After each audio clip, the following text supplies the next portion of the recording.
साथियों नमस्कार। कैसे हैं आप सब? उम्मीद करता हूं सब कुशल मंगल होंगे।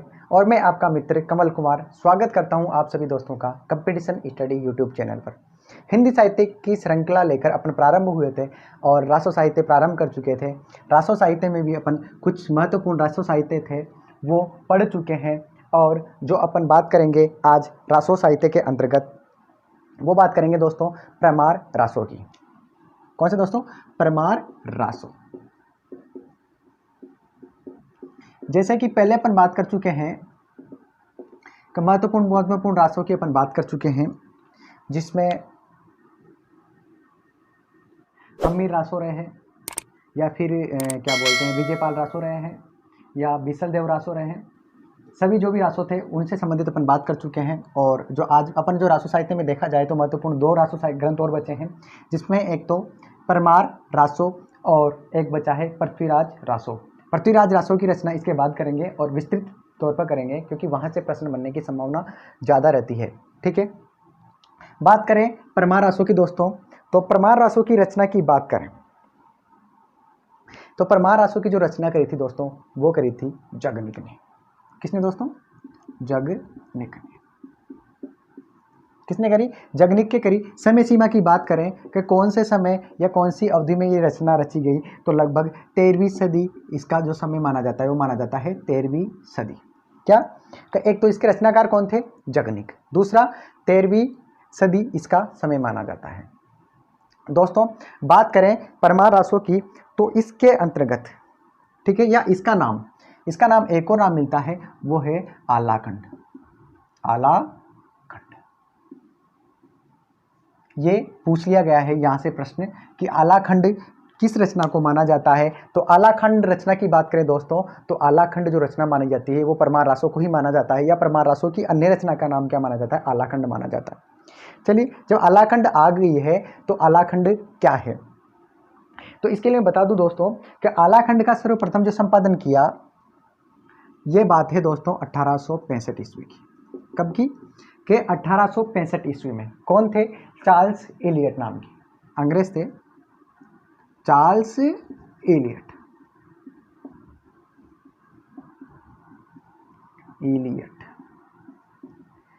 चार्ल्स एलियट किसका संपादन करते हैं? आलाखंड का संपादन करते हैं।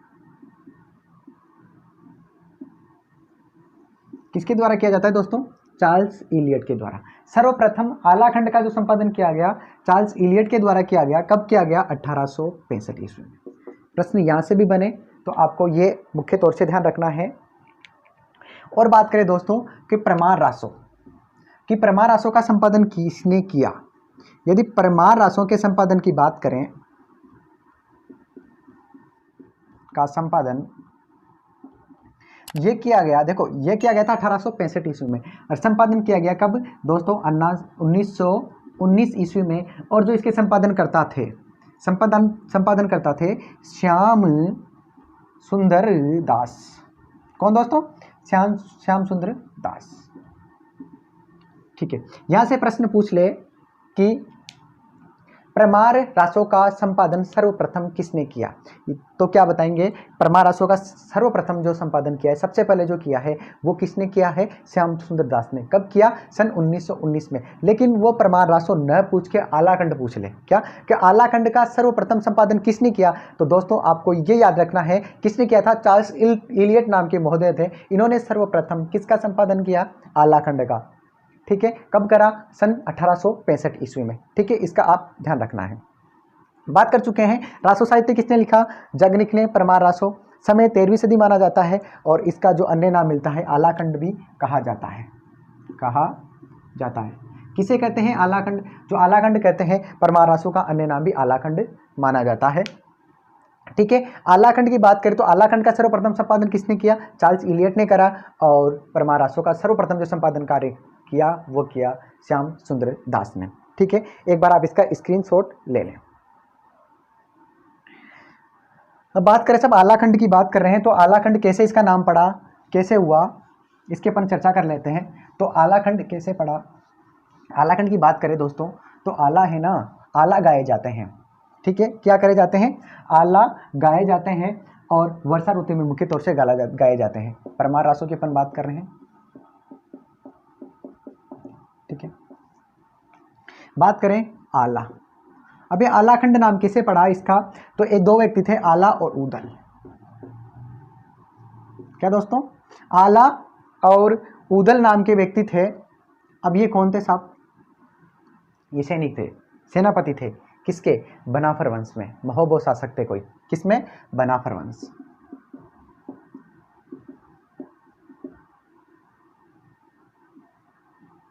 क्या दोस्तों, बनाफर वंश के क्या थे, आला और ऊदल। बनाफर वंश के क्या थे, वीर थे, बनाफर वंश के वीर थे। और जो था महोबो शासक, महोबो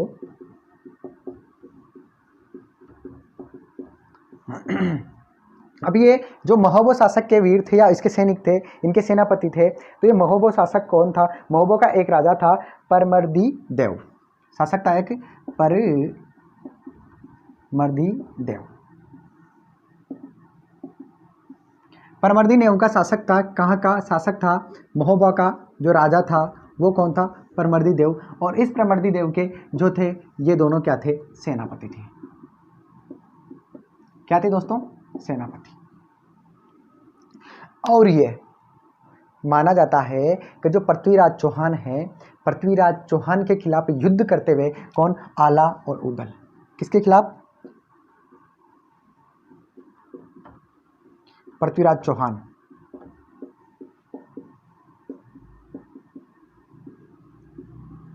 युद्ध करते हुए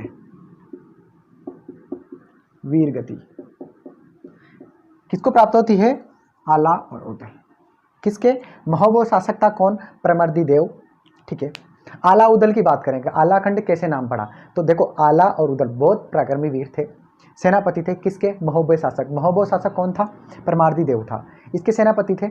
महोबो के साथ जो युद्ध हुआ था पृथ्वीराज चौहान का, उस युद्ध में वीर गति को प्राप्त हुए थे कौन, आला और ऊदल। और यहीं से आलाखंड नाम पड़ा किसका, परमार रासों की बात करें तो, ठीक है। और बात करें तो आला, जैसे मैं कह रहा था कि आला जो खंड है, आला गाया जाता है, आला गाया जाता है, कब गाया जाता है, वर्षा ऋतु में। यह आपको ध्यान रखना है। देखो प्रश्न यहां से पूछ लिया गया है, पूछा जा सकता है कि आला क्या है, आलाखंड कब गाए जाते हैं, तो आलाखंड जो गाए जाते हैं वर्षा ऋतु में गाए जाते हैं। और जो परमार रासों के जो कुछ खंड थे, कुछ रचनाएं थी, वो आलाखंड है। और आलाखंड ही है ना ये जो लोगों के मुख में था, और जो इसकी भाषा अपभ्रंश थी, परंतु इसकी भाषा में बदलाव देखने को मिलता है, क्योंकि ये लिखी हुई रचना नहीं थी, लोगों के द्वारा गाई जाती थी। और ये कहते थे, मतलब वर्षा ऋतु में गाए जाने वाले खंड थे आलाखंड, तो इनकी भाषा में थोड़ा थोड़ा परिवर्तन होता रहा। और देखा जाए तो ये ब्रजभाषा में भी मिलती है, परंतु इसकी जो मुख्य तौर से भाषा थी वो कौन सी थी, अपभ्रंश भाषा थी। कौन सी, अपभ्रंश भाषा। परंतु अभी की बात करें तो अभी ये ब्रजभाषा में उपलब्ध है। कौन सी, परमार रासो या आलाखंड, ठीक है। अब जैसे अपन ने बात करी कि आलाखंड का सर्वप्रथम जो है संपादन किया, संपादन कार्य करने का जो कार्य किया सर्वप्रथम किसने किया था, इलियट महोदय ने। तो इलियट महोदय ने जो संपादन किया, उसके बाद इलियट महोदय के कहने पर, क्या दोस्तों, ब्रजभाषा में थी रचना, कौन सी, परमार रासों की। तो चार्ल्स इलियट के कहने पर, चार्ल्स इलियट, कौन थे चार्ल्स इलियट, जिन्होंने आलाखंड का संपादन करता, आलाखंड के संपादन करता। कब करा था, 1865 ईस्वी में। अभी अपन देख चुके हैं। इन चार्ल्स इलियट के कहने पर, चार्ल्स इलियट के कहने पर डब्ल्यू वाटरफील्ड नाम के व्यक्ति थे, क्या, डब्ल्यू वाटर, कौन दोस्तों, डब्ल्यू वाटरफील्ड। डब्ल्यू वाटरफील्ड ने परमार रासों का, ये आलाखंड का, आलाखंड की बात कर रहे हैं ना अपन, माफ कीजिए, आलाखंड का अनुवाद, आलाखंड का अनुवाद किया किसमें, अंग्रेजी भाषा में। अब देखो आलाखंड का अंग्रेजी अनुवाद किसने किया? किसने किया? डब्ल्यू वाटरफील्ड में। किसके कहने पे किया? चार्ल्स इलियट के कहने पर। चार्ल्स इलियट कौन थे? प्रथम संपादनकर्ता। किसके? आलाखंड के। आलाखंड क्या है? वर्षा ऋतु में गाया जाने वाला गीत या प्रमारासों का एक खंड माना जाता है आलाखंड। तो देखो, चार्ल्स इलियट आलाखंड के संपादन करता थे। इनके कहने पर डब्ल्यू वाटरफील्ड ने क्या करा? आलाखंड का अनुवाद कर दिया। कौन सी भाषा में दोस्तों? अंग्रेजी भाषा में। ये भी आप इसमें एक फैक्ट के तौर पे लिख सकते हैं। और जो इसका अनुवाद था वो कलकत्ता की एक रिव्यू पत्रिका थी, कलकत्ता की रिव्यू पत्रिका, इसमें छपा था। जो इनका अंग्रेजी में अनुवाद किया ना इन्होंने अंग्रेजी भाषा में, वो कौन सी पत्रिका में छपा था? रिव्यू पत्रिका। कहाँ थी? कलकत्ता की रिव्यू पत्रिका में ये छपा गया है। ठीक है। अब जो ये वाटरफील्ड ने इन्होंने इसके जो क्या नाम है अंग्रेजी भाषा में इसका अनुवाद किया, ये कहते हैं कि जो परमार रासो थी, जो आलाखंड था परमार रासो में, ये आलाखंड अलग से स्वतंत्र रचना नहीं है। क्या नहीं है? स्वतंत्र रचना नहीं है। इन्होंने क्या माना है कि जो पृथ्वीराज रासो है ना, कौन सी? पृथ्वीराज रासो, जिसकी बात अपन करेंगे आगे करेंगे पृथ्वीराज रासो की। चंद्रप्रभा ने जो लिखी थी, जो इसका जो 69वां समय था ना, उसमें आलाखंड का उल्लेख मिलता है और वहीं से यह आलाखंड लिया गया है। ये स्वतंत्र रचना नहीं है। किसने कहा? वाटरफील्ड ने। स्वतंत्र रचना नहीं माना आलाखंड को। क्या माना है? इन्होंने माना है कि पृथ्वीराज रासो में जो समय में डिवाइड किया गया है इनको 69 समय में, तो जो 69वां समय था, कौन सा? 69वां समय में, 69वें समय में जो युद्ध का वर्णन किया गया है, वहां से ही क्या यह आलाखंड लिया गया है। यह स्वतंत्र रचना नहीं है। यह मानना किसका है? वाटरफील्ड का, डब्ल्यू वाटरफील्ड का। ठीक है, ये भी आप ध्यान रखिए और आप लोग इसको अपनी लैंग्वेज में या अपने हिसाब से इसको लिख लें। ठीक है। इसके बाद बात करें आदिकाल की, तो आदिकाल में वीर रस की बात करें तो आदिकाल में जो वीर रस की जो रासो रचनाएं, अधिकांश रचनाएं वीर रस में ही रची गई थी और इनका जो रच रहा है मुख्य तौर पे वीर रच रहा है। तो आदिकाल में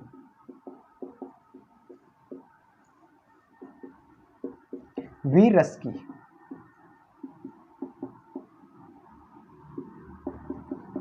चरमोत्कर्ष रचना जो मानी जाती है वो कौन सी मानी जाती है? परमार रासो। इसका भी आप ध्यान रखें।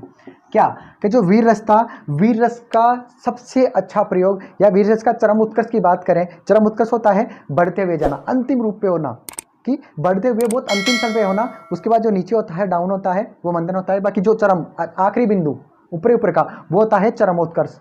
तो चरमोत्कर्ष रचना माने किसकी? वीर रस की। आदिकाल के अंतर्गत, किसमें? आदिकाल के अंतर्गत वीर रस की चरमोत्कर्ष रचना माने तो वो कौन सी है? परमार रासो है। कि इसी रचना में जो आदिकाल में यही रचना थी जिसमें वीर रस का उत्तम प्रयोग किया गया है। कौन सी में? इसमें, परमार रासो में।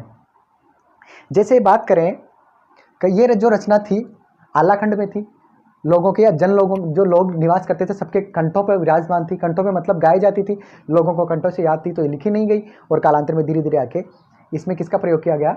इसका ब्रजभाषा, जो ब्रजभाषा का इसमें धीरे धीरे जो शब्द हैं वो मिल गए और ये ब्रजभाषा में ही प्राप्त होती है। धीरे धीरे इसकी भाषा में परिवर्तन आया। क्यों आया? क्योंकि जनमानस की क्या थी? जनमानस के कंठों में निवास करती थी। तो लोगों के कंठों में निवास करने के कारण इस रचना में जनमानस की निधि कहा गया। क्या कहा गया? जनमानस की निधि। अभी जनमानस की निधि कहा गया, क्यों कहा गया? मैंने कारण इसका भी बता दिया है। क्या कि लोगों के कंठों में निवास करते लोग गाया करते थे इसको। अब बात करें दोस्तों, जैसे मैंने बताया कि इसका ब्रजभाषा का प्रभाव हो गया था इस पे। ठीक है, तो अधिकांश आज भी जो इसके कुछ पद मिलते हैं उन पदों में ब्रजभाषा का प्रभाव देखा जाता है। और किस प्रकार ब्रजभाषा क्या कि किस प्रकार ब्रजभाषा जो आप माफ कीजिए ब्रजभाषा ने अपभ्रंश भाषा अवट भाषा में रूपांतरित होती हुई किसमें? हिंदी भाषा के करीब आ रही थी, पुरानी हिंदी के। उसका जो उल्लेख मिलता है वो मिलता है पृथ्वीराज चौहान में। परंतु इसका जो प्रभाव देखा जा सकता है इसकी भाषा पे, किसका? ब्रज भाषा का प्रभाव।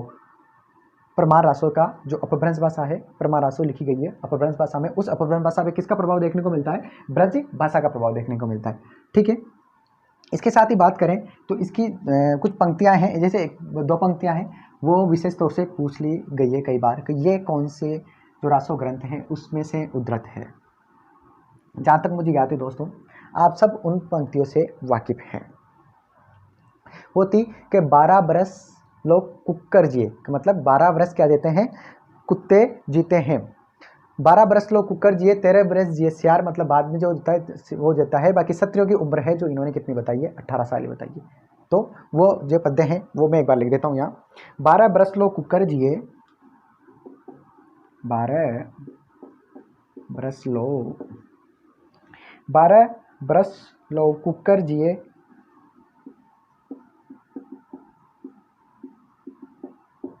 13 बरस जिए सियार।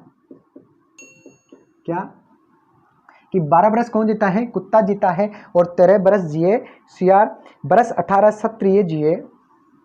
क्या दोस्तों, बरस 18 क्षत्रिय जिए, आगे जीवन को धिक्कार। ये पंक्तियां किसकी है, प्रमार रासो की। इन पंक्तियों को याद रखें। क्या कि 12 बरस लोग कुकर जिए, 13 बरस जिए सियार। कि 12 बरस तक, कुत्ते की उम्र कितनी बताइए, 12 बरस, किसकी, कुत्ते की। 13 बरस जिए सियार, 13 बरस उम्र जो बताइए वो किसकी बताइए, सियार की। और जो क्षत्रिय जीते हैं, क्या कि बरस 18 क्षत्रिय जिए, आगे जीवन को दिखा रखे। यदि क्षत्रिय व्यक्ति की जो उम्र मानी जाती है वो 18 वर्ष की मानी जाती है, उसके बाद अगर जी रहा है तो उसको जीने का धिक्कार है। इस प्रकार इतना मिलते कि 18 वर्ष। क्षत्रियों की उम्र कितनी बताइए, क्षत्रियों की उम्र 18 वर्ष। ठीक है, तो प्रश्न ऐसे भी बन सकता है कि प्रमार रासों में जो क्षत्रियों की उम्र बताई है चटनी की, वो कितने बताइए, वो बताइए 18 वर्ष।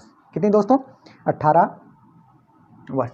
ठीक है, रासो साहित्य की बात करें तो रासो साहित्य में लगभग सारे रासो साहित्य ग्रंथ कंप्लीट कर चुके हैं, सिर्फ एक के अलावा, वो है पृथ्वीराज रासो। और जो पृथ्वीराज रासो है उसका अपन विस्तार पूर्वक अध्ययन करेंगे, लेकिन वो करेंगे आज नेक्स्ट क्लास में। ठीक है, पूरी क्लास अपने उससे संबंधित होगी, प्रामाणिकता अप्रामाणिकता पे उस पर जो आरोप लगे उनसे संबंधित महत्वपूर्ण जो ट्रिक्स हैं उनके माध्यम से मैं आपके बीच रखने का बहुत बढ़िया रखने के प्रयास करूंगा। और आज की क्लास बस अपने यही होने वाली, इतनी होने वाली है। और जो आज अपन ने पढ़ा, प्रमार रासो के बारे में पढ़ा, यहाँ से जो प्रश्न बनता है आलाखंड में से देखा जाए तो, क्या आलाखंड पूछ ले तो इसके प्रथम संपादक या फिर ये पंक्ति महत्वपूर्ण है। ठीक है, इस पंक्ति को आप विशेष ध्यान रखें कि ये जो पंक्तियां हैं ये कहाँ से लिखी गई है, वो ली गई है किससे, प्रमार रासो से। किसने लिखी, जगने के लिखी। ठीक है, तो दोस्तों फिर मिलते हैं ऐसे ही रासो साहित्य की अगली क्लास के साथ, पृथ्वीराज रासो के साथ। तब तक के लिए दीजिए इजाजत। धन्यवाद। जय श्री कृष्ण।